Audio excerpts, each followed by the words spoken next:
नमस्कार, दिन भर की बड़ी खबरों में आपका स्वागत है। मैं हूं शिवानी। आज की खबरों में बात होगी नीतीश का सीएम पद से इस्तीफा, कल शपथ लेंगे सम्राट, नई सरकार का चौंकाने वाला फार्मूला, निशांत ने दिया गच्चाकी। वहीं पेट्रोल 18 तो डीजल 35 रुपए महंगा कर जनता की जान लेने की तैयारी में सरकार की, और तानाशाही से नहीं झुके कर्मचारी, योगी की उड़ी नींद, राहुल ने लगाई लताड़ की। साथ ही अचानक खड़गे से क्यों मिले मोदी, दलितों को साधने के लिए अंबेडकर का जाप की।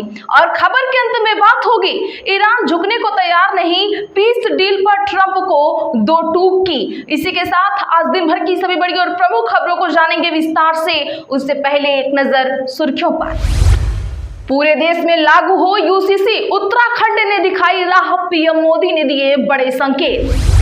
पश्चिम बंगाल में सियासत तेज, रायगंज की चुनावी रैली में राहुल गांधी बोले भाजपा और आरएसएस लोकतंत्र को कमजोर कर रहे।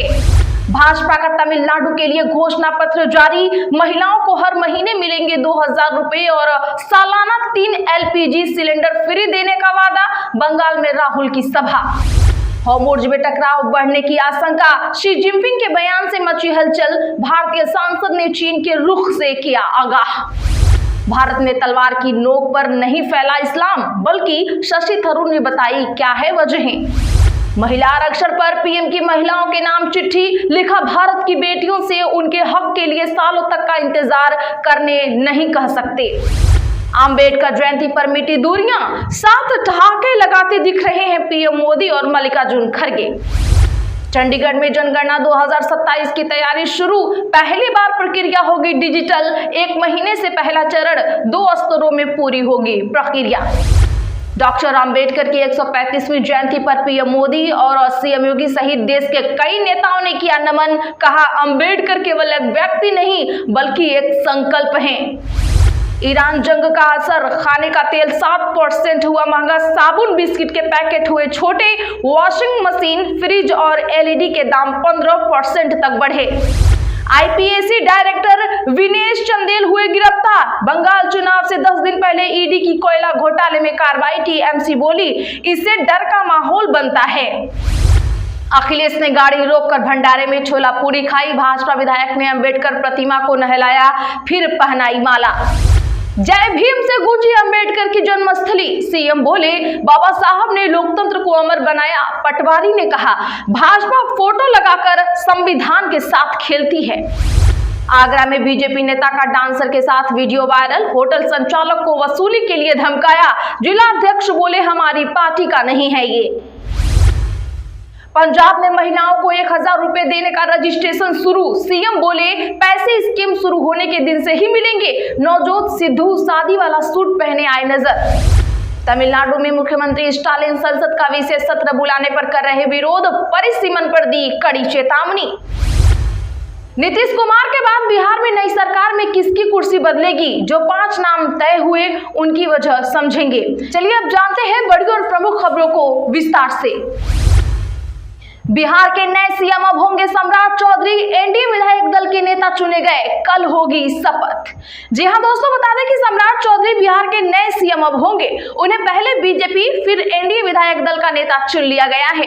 थोड़ी ही देर में वे राज्यपाल से मिलकर सरकार बनाने का दावा भी पेश करने वाले हैं। इस्तीफे के बाद उन्होंने कहा मैंने नीतीश जी से राजनीति सीखी है, उनके साथ मैंने काम किया है, उनके समृद्ध बिहार को और आगे ले जाना मेरा यही लक्ष्य है। कल 15 अप्रैल को लोकसभा में शपथ ग्रहण समारोह होगा। इसके साथ ही बिहार में पहली बार भाजपा का मुख्यमंत्री होगा।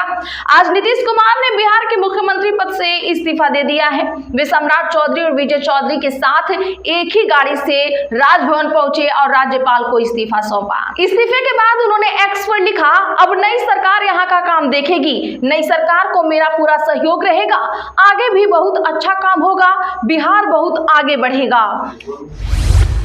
पेट्रोल 18 रुपए तो डीजल 35 रुपए होगा महंगा, बंगाल सहित 5 राज्यों में चुनाव के बाद बढ़ सकते हैं दाम।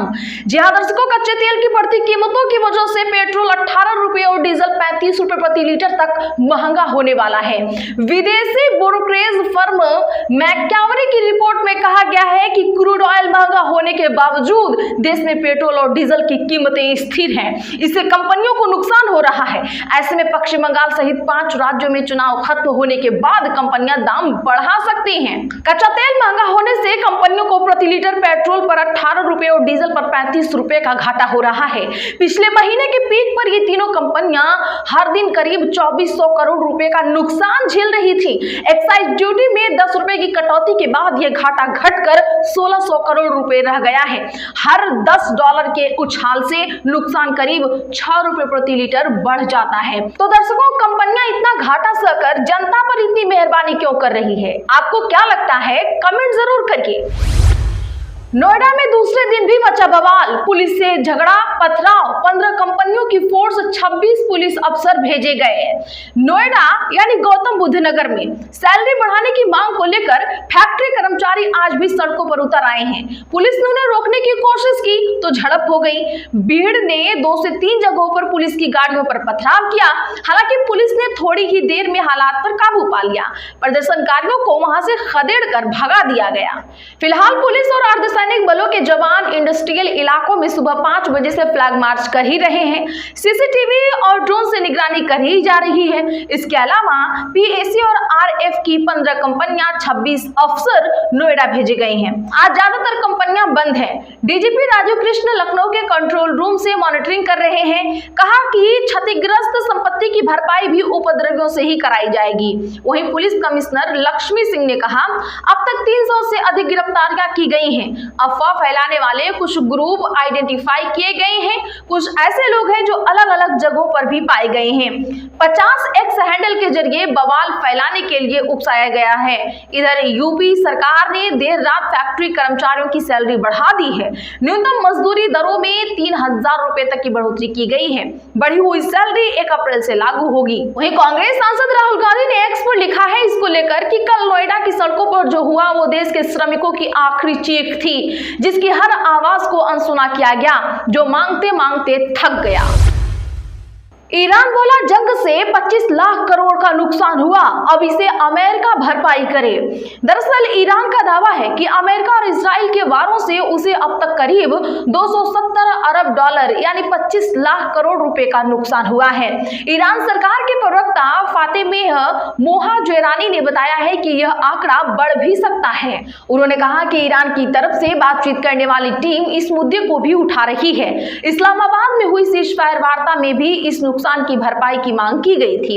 ईरान ने साफ किया है कि वह शांति के लिए तैयार है, लेकिन उसकी कुछ शर्तें हैं। ईरान चाहता है कि उसे यूरेनियम एनरिचमेंट का अधिकार मिले, उस पर लगे सभी प्रतिबंध हटाए जाएं और युद्ध में हुए नुकसान की भरपाई की जाए। वही खबर है कि अमेरिका और ईरान के बीच शांति समझौते को लेकर इस हफ्ते फिर से बैठक हो सकती है। इस्लामाबाद और जेनेवा को संभावित जगह माना जा रहा है, लेकिन अभी कुछ तय नहीं हुआ है। इससे पहले 11 अप्रैल को इस्लामाबाद में हुई बैठक बिना किसी नतीजे के खत्म हो गई थी। बिहार में नई सरकार का फार्मूला, बीजेपी और जेडीयू के 15 मंत्री, सीएम गृह मंत्रालय और स्पीकर भाजपा ने लिया, निशांत ने दिया गच्चा। 15 अप्रैल 2026 बिहार में भाजपा के लिए बड़ा दिन होगा। पहली बार बीजेपी के किसी नेता को मुख्यमंत्री पद की शपथ लेने का मौका मिलेगा।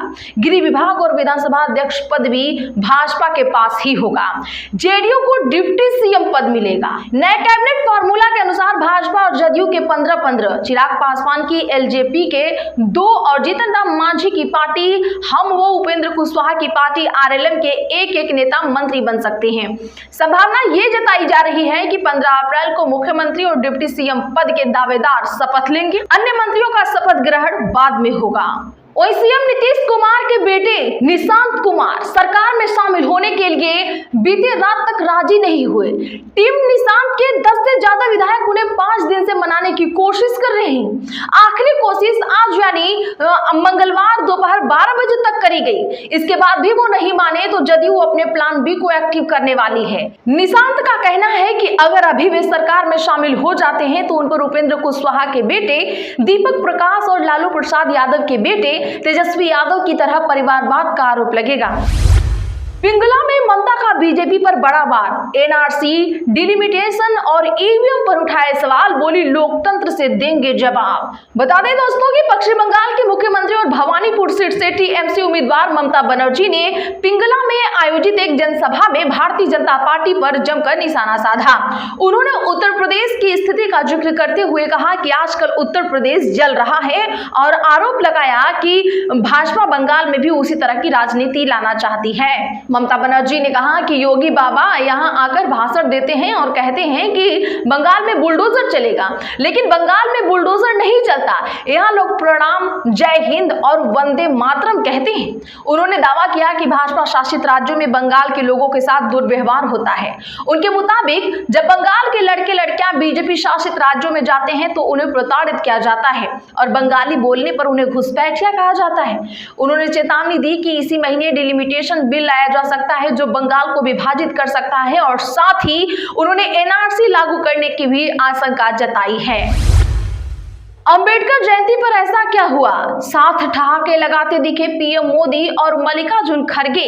जी हां, आज बाबा साहेब डॉक्टर भीमराव अंबेडकर की जयंती के मौके पर संसद परिसर में एक अनोखा नजारा देखने को मिला है।